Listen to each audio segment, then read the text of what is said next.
Comenzamos con el capítulo 37.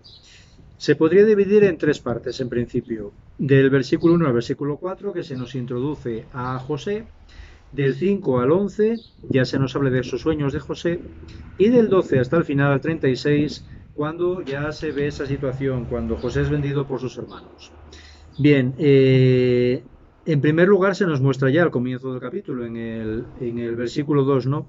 Cómo José en este momento tenía 17 años. Recordamos cómo es uno de los, aparte Benjamín, es el hijo menor de Jacob, con lo cual se muestra claramente cómo ya todos ellos ya son hombres adultos, ¿no?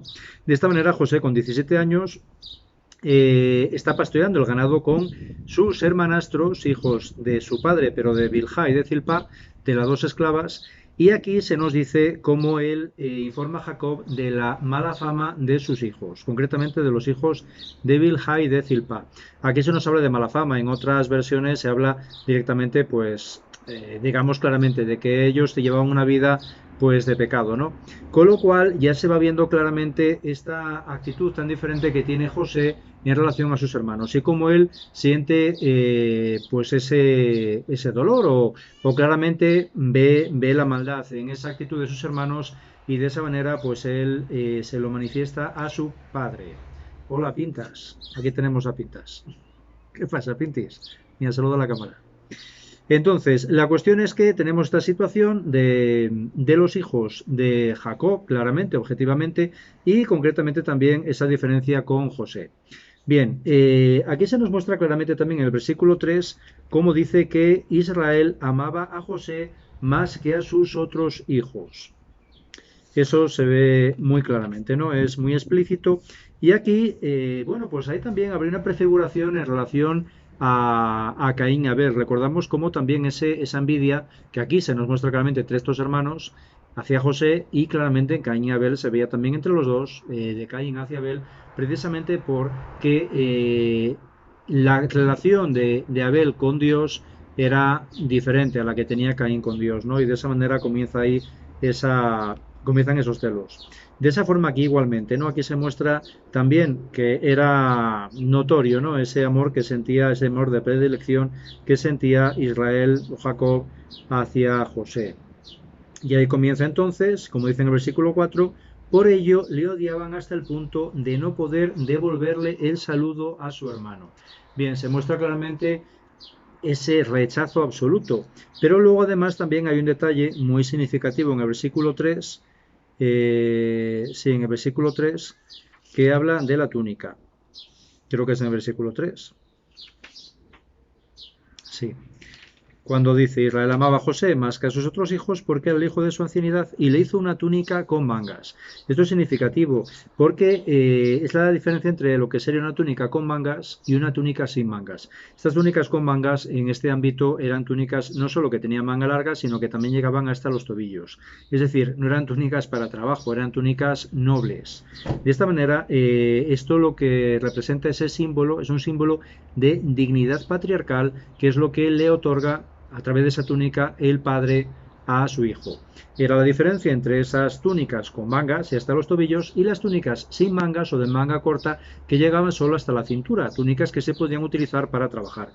Recordamos además cómo él, cuando va a ver a sus hermanos, que le pide a su padre que vea a sus hermanos, él va directamente también con esta túnica larga, es decir, va con ese símbolo de dignidad patriarcal a ver a sus hermanos. Esto aún les va a provocar muchísimo más rechazo. Por eso la cuestión de que le arranquen la túnica también como ese símbolo de lo que ellos realmente rechazan especialmente de su hermano y bueno, y el hecho de que vaya con esa túnica, ¿no? A visitarles.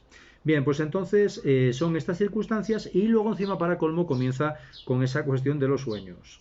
Bueno, pues tenemos en el versículo 7 se nos habla de ese sueño de las gavillas y en el versículo 9 de ese sueño donde aparecen el sol, la luna y las 11 estrellas. Ahí también estarían incluidos no solo sus hermanos, esos 11 hermanos con esas 11 estrellas, sino también su padre y su madre. Bien, aquí el rechazo de sus hermanos muy claro, pero incluso también lo que le dice su padre, ¿no? Dice en el versículo 10. Su padre les recriminó diciéndole, ¿qué significa ese sueño que has tenido? ¿Acaso vamos a ir yo, tu madre y tus hermanos a postrarnos en tierra ante ti? Es decir, el padre le llama la atención, pero sin embargo en el versículo 11 nos dice, sus hermanos sintieron celos de él, pero su padre meditaba todas estas cosas. Aquí clarísimamente esto nos puede venir a la mente esa imagen de la Virgen María, ¿no? Cuando también nos habla San Lucas de que ella meditaba todas estas cosas en su corazón, cuando se nos está hablando concretamente de cuando el Señor se queda en el templo de Jerusalén, cuando llegan ahí pues Simeón y Ana y también profetizan en relación a él. Bien, pues ella, la Virgen María, medita todas estas cosas en su corazón porque ella no las puede entender, pero entiende que algo hay ahí muy trascendente.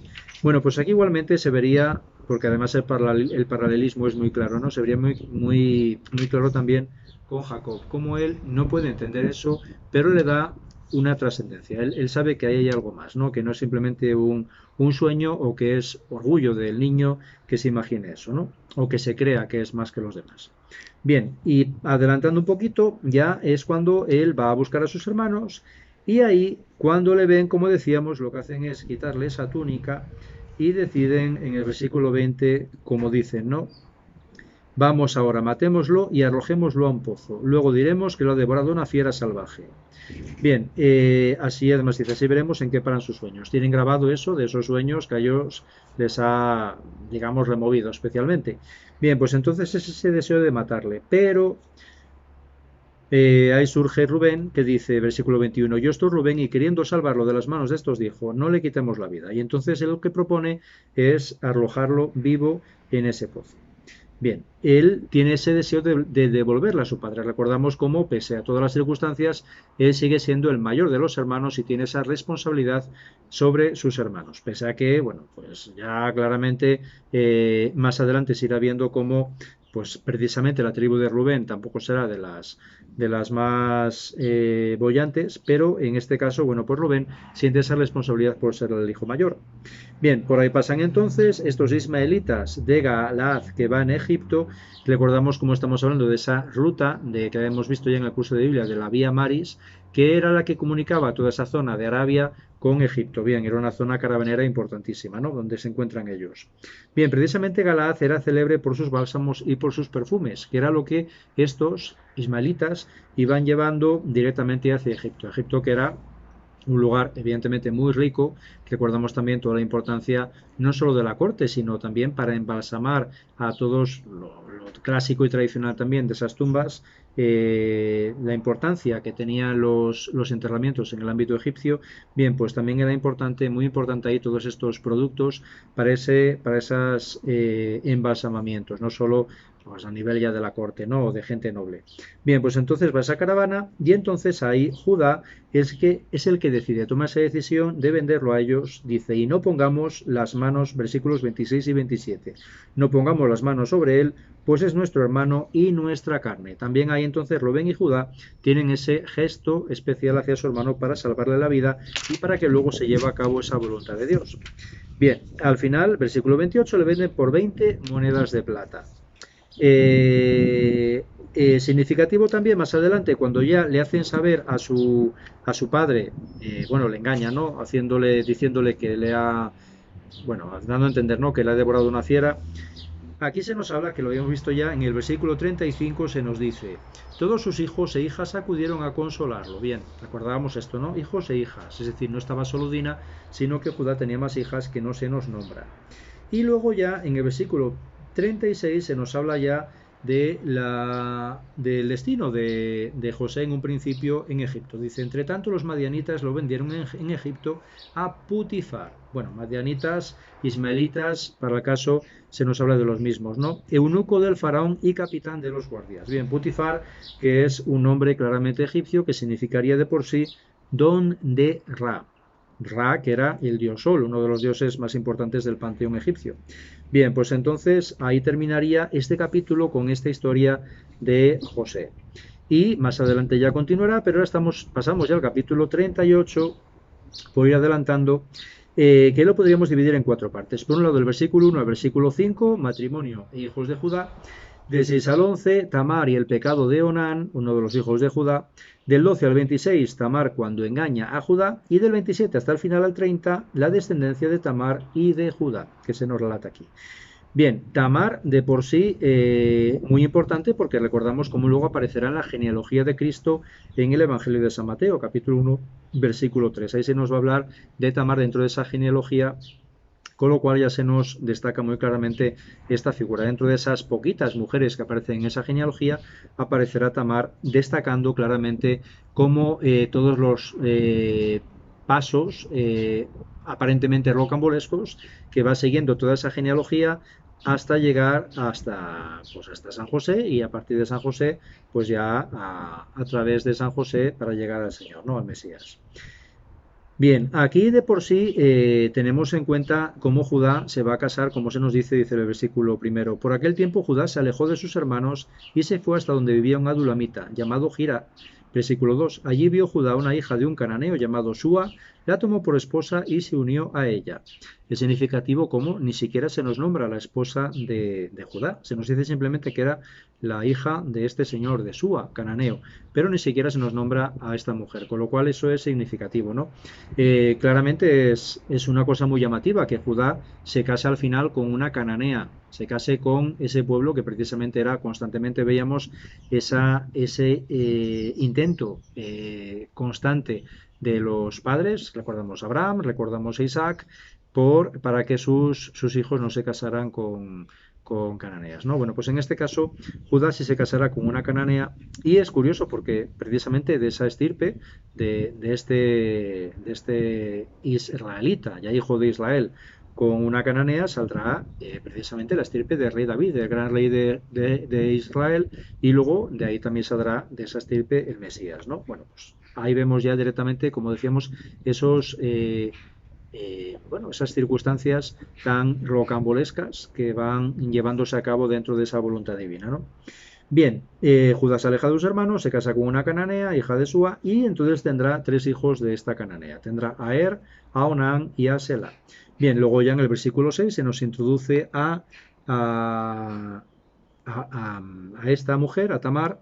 Se nos dice: Judá buscó para su primogénito, una esposa llamada Tamar. Pero el primogénito de Judá, se portó mal ante el Señor, y el Señor le hizo morir. Bien, entonces muere su primogénito, y es cuando Judá le plantea a Onán esto, ¿no? En el versículo 8: acércate a la mujer de tu hermano y cumple con ella como cuñado para suscitar descendencia a tu hermano.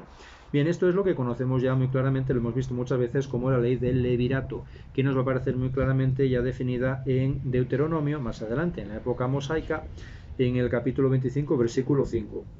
Se llamaba así ley del levirato porque levir es, como en hebreo se dice, cuñado, era la ley, como la ley del cuñado, ¿no? Y era, en principio, de por sí se basaría en esa obligación para el hermano siguiente al que se moría, o al pariente más próximo, no solo entre hermanos, lo propio era entre hermanos, pero si no había hermanos, pues otro pariente próximo, para casarse dando descendencia al difunto.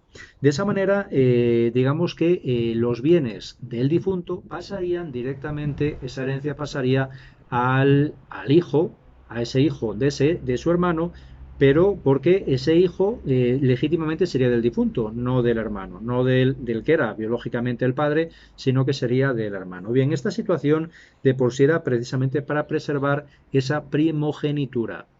Pero aquí, digamos, hay una trampa. Claramente lo que se ve es que Onán no desea tener descendencia, con lo cual ahí está el pecado de Onán, ¿no? Nos aparece en el versículo 9. Onán sabía que la descendencia no sería suya, por lo que cada vez que se llegaba a la mujer de su hermano, derramaba por tierra para no dar descendencia a su hermano. Es decir, él tenía vida marital con Tamar, pero sin embargo luego él, pues evidentemente hacía para que ella no se quedara embarazada. Bien, ese es el pecado de Onán, de ahí nos viene a nosotros pues el onanismo, ¿vale? Del nombre de Onán, y de esa manera esto tendría un sentido. Bien, por un lado, antes de nada, os recuerdo que en las leyes, en el código de Hammurabi, no aparece esta ley del levirato. Sin embargo, se aparece en las leyes asirias y aparece también en el ámbito hitita. Es decir, que no era simplemente esto propio, pues como decimos, ¿no? Esto en el ambiente patriarcal no surge en este momento porque Dios lo plantee a estos patriarcas, sino ya era propio de ese contexto, concretamente del ámbito asirio y de los hititas. Habíamos visto ya cómo los hititas estaban en esta zona. Sin embargo, en el código de Hammurabi no aparece. Bien, luego ya más adelante, ya con Moisés, sí quedará ya fijado como voluntad de Dios, ¿no? Bien, la cuestión entonces es que, ¿por qué Onán lleva a cabo esto? Pues es una cuestión de que evidentemente, si él tenía hijos, los hijos iban a quedar con todos los bienes del primogénito, que era su hermano. Pero si él no tenía hijos, entonces mientras él no tuviera hijos, él podía gestionar, él tenía derecho legal a gestionar los bienes de su hermano, que era el primogénito. Es decir, esto a él le convenía mucho a nivel económico, porque de esa manera él podía gestionar los bienes del primogénito, no siendo él el primogénito. Bien, la cuestión es que entonces, claro, si él tuviera hijos, entonces ya directamente todos esos bienes ya no iban a ser para él, sino que pasaban directamente a ese hijo que él iba a tener directamente, pues porque iba a ser descendiente del primogénito. Bueno, creo que más o menos se puede entender, ¿no? Conclusión, él evidentemente tiene un interés, saca un beneficio económico de evitar tener descendencia con Tamar. Bien, como aparece claramente, él entonces también muere y entonces Tamar se quedaría en principio, por esa ley del levirato, se casaría con el hijo menor, con Selah. Pero claramente Judá ve que, bueno, ya se le han muerto dos y solo le queda un hijo. Claro, ve que hay riesgo de que al final, pues también el tercer hijo no haga lo que deba o bueno, la circunstancia que sea y se quede sin ningún hijo. Conclusión, él le manda a Tamar que se vaya a casa de su padre y que se mantenga ahí hasta que Selah sea mayor. Bien, esto no era lo propio, era una grandísima humillación para una mujer devolverla a la casa paterna. Eso, pues de primeras era un gran desprestigio y tenía que haber una razón de peso muy grave para que ocurriera eso, ¿no? Evidentemente Tamar no tenía culpa de nada.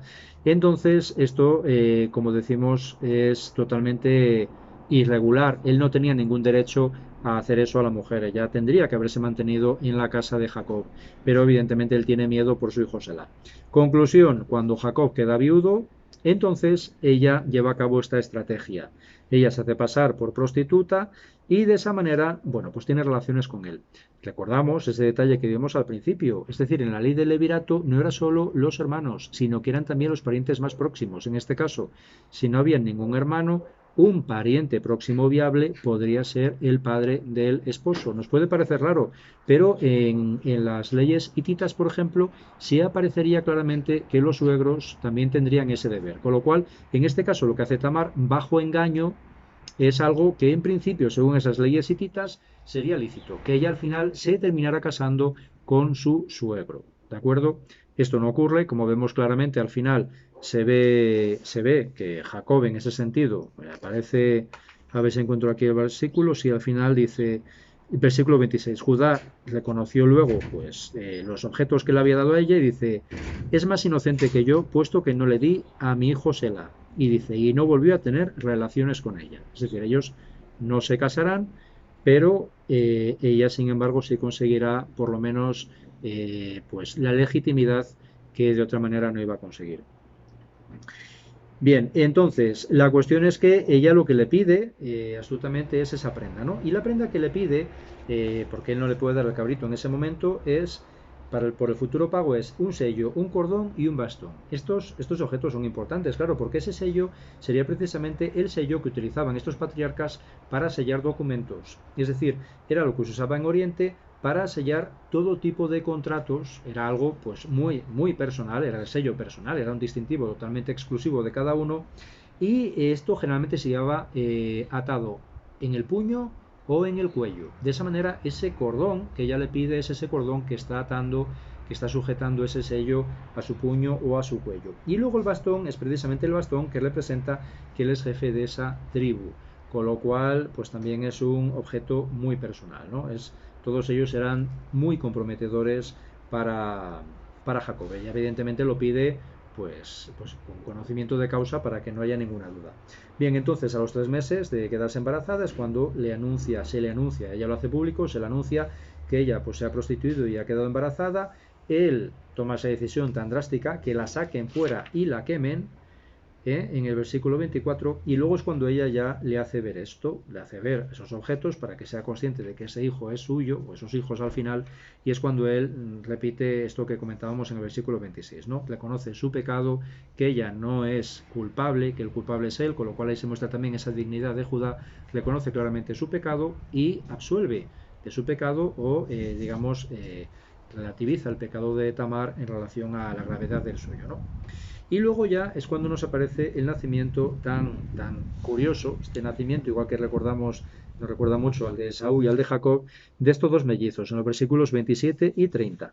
Dos mellizos que uno saca la mano, la comadrona le ata esa cinta roja para distinguirlo como patriarca, como primogénito, pero sin embargo el niño retira en ese momento la mano y sale directamente el otro. El que sale primero es Pérez, que Pérez entonces será precisamente de donde continúe esa genealogía hasta el rey David y luego hasta San José y a través de San José al Señor. Bien, y por eso es el nombre de Pérez, porque Pérez, dice la comadrona, ¿no? Sucedió que retiró la mano y salió su hermano, entonces ella dijo, ¿qué brecha te has abierto? Bien, Pérez significa brecha. Y luego nace Zeraj, que Zeraj de por sí significaría oriente o resplandor, ahí es un poco ambiguo, y es el que nace después. Bien, pues con este parto tan curioso, tan significativo, tan llamativo, es como termina este capítulo 38, ¿vale? Con toda esta circunstancia de Judá. Como vemos entonces, el capítulo 37 está totalmente centrado en la figura de José, el capítulo 38 está totalmente centrado en la figura de Judá y de su descendencia, y luego ya, ahora, a partir del 39, continuamos ya todo el desarrollo de esas circunstancias de José tan increíbles y tan bonitas. Con lo cual, aquí lo dejamos, es lo que os quería comentar, y ya más adelante, en esta quincena, continuamos con el resto de los capítulos. Venga, que tengáis todos un feliz día.